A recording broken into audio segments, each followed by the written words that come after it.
નમસ્કાર વિદ્યાર્થી મિત્રો, વેદ ડિજિટલ એજ્યુકેશનમાં આપનું સ્વાગત છે।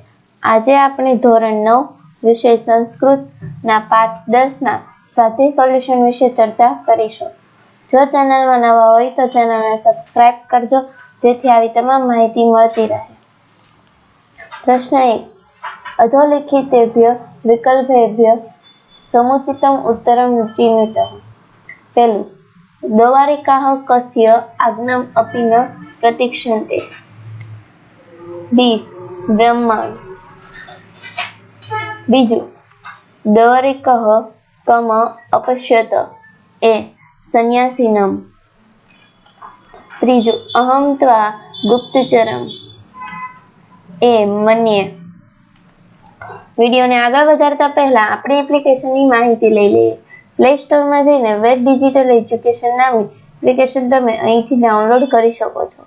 ત્યારબાદ આ પેજ ખુલતા તેમાં તમારો મોબાઈલ નંબર ડાયલ કરીને સેન્ડ ઓટીપી આપવાથી આ પેજ ખુલશે।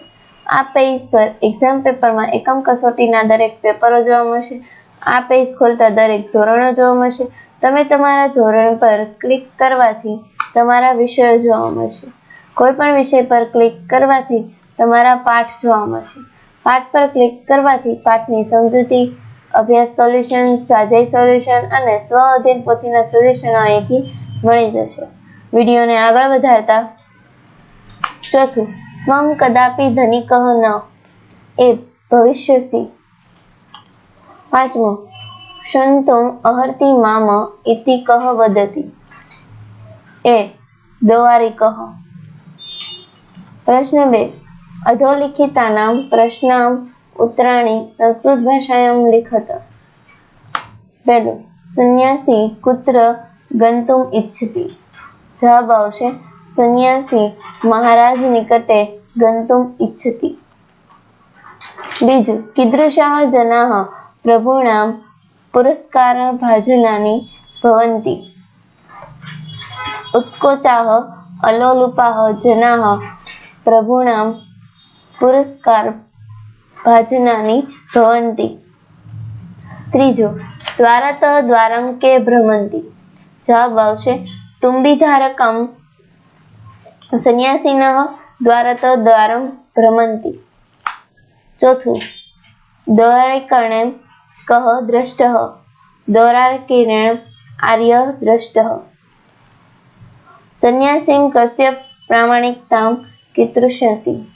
सन्यासी द्वारिकस्य प्रामाणिकतां कीर्तयसि। प्रश्न 3, निम्नलिखितां कृदन्तां प्रत्यय निर्देश प्रकारं लिखति। पहलुं, क्षन्तुं तुम प्रत्यय हेत्वर्थ कृदन्त। गन्तुं तुम प्रत्यय हेत्वर्थ कृदन्त। उपसृत्य त्यो प्रत्यय संबंधक भूत कृदतम्। चौथुं, परित्यज्य य प्रत्यय संबंधक भूत कृदन्त। प्रश्न 4, નીચેના વાક્યો હસ્તન ભૂતકાળમાં ફેરવો। પહેલું, ત્વમ ધનિકઃ ભવસि। ત્વમ ધનિકઃ અભવઃ। બીજું, વયમ વનેષુ વસામઃ। વયમ વનેષુ અવસામ। ત્રીજું, કઃ અપि રાત્રો ન પ્રવિશતિ। કઃ અપि રાત્રો પ્રવિશતિ। ચોથું, અહમ ત્વામ ગુપ્તચરમ મન્યે। જવાબ આવશે અહમ ત્વા ગુપ્તચરમ અમન્વે। પ્રશ્ન 5, રેખાંકિત સમાસ પ્રકારતમ લિખત। પહેલું, द्वारकेस्य सेवानिष्ठा उत्तमा आसीत्। सेवानिष्ठा सप्तमी तत्पुरुष समास। दुर्गाध्यक्षः निर्णयं करिष्यति। दुर्गाध्यक्षः षष्ठी तत्पुरुष समास। सन्यासी महाराज निकटे गन्तुम् इच्छति। महाराज निकटे षष्ठी तत्पुरुष समास। चौथुं, प्रामाणिके जनाः पुरस्कारभाजनानि भवन्ति। पुरस्कारभाजनानि षष्ठी तत्पुरुष समास। प्रश्न 6, उदाहरण अनुसार शब्दरूपाणां परिचयं कारयते। પહેલું કંદરેશુ કંદર अकारांत नपुंसकलिंग सप्तमी बहुवचनम। गुप्तचरम गुप्तचरः अकारांतः पुल्लिंग द्वितीय एकवचनम।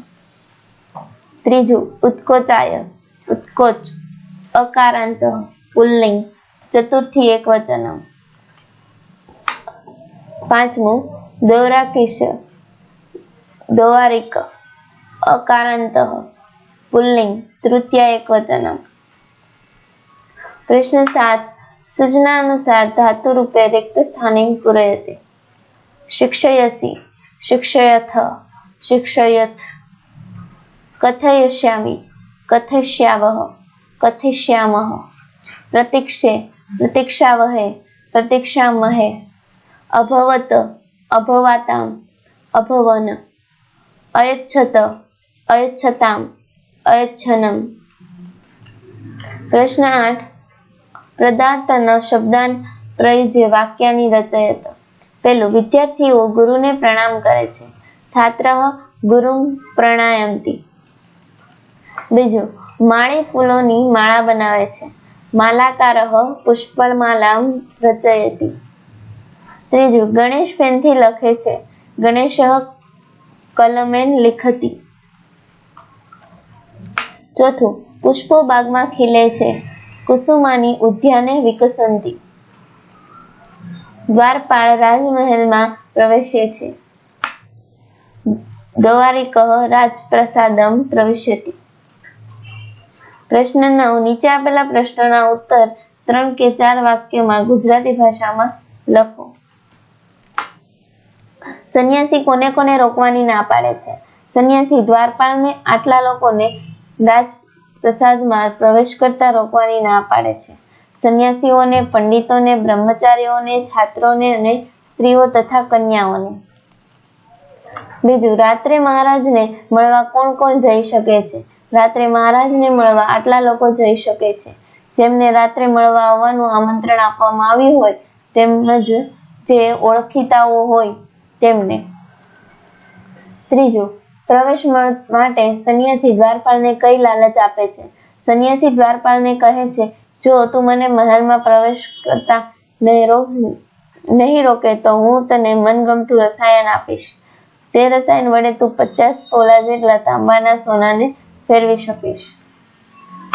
ચોથું દ્વારપાલની પ્રામાણિકતા વિશે ટૂંક નોંધ લખો। સન્યાસીના વેશમાં આવેલા કિલ્લાના ઉપરી અધિકારીએ દ્વારપાલને કિલ્લામાં પ્રવેશ કરવા દેવા માટે ખૂબ વિનંતી કરી પણ દ્વારપાલે તેને અંદર દાખલ થવા દીધો નહીં। સન્યાસીએ દ્વારપાલને ધનવાન બનાવી દેવા માટે ચમત્કારી રસાયણ તત્વ આપવાની લાલચ આપી જેના ઉપયોગથી 50 તોલા જેટલું તાંબુ સોનામાં રૂપાંતરિત કરી શકાય। આવા પ્રલોભનને અવગણીને દ્વારપાળે સ્વામિષ્ઠાન તથા ઈમાનદારીનો પરિચય આપ્યો માટે જ સન્યાસી રૂપે આવેલા દુર્ગાધ્યક્ષે કબૂલ કર્યું કે જે પદ દ્વારપાળની નિયુક્તિ કરાઈ છે તે યથાર્થ જ છે। Thank you.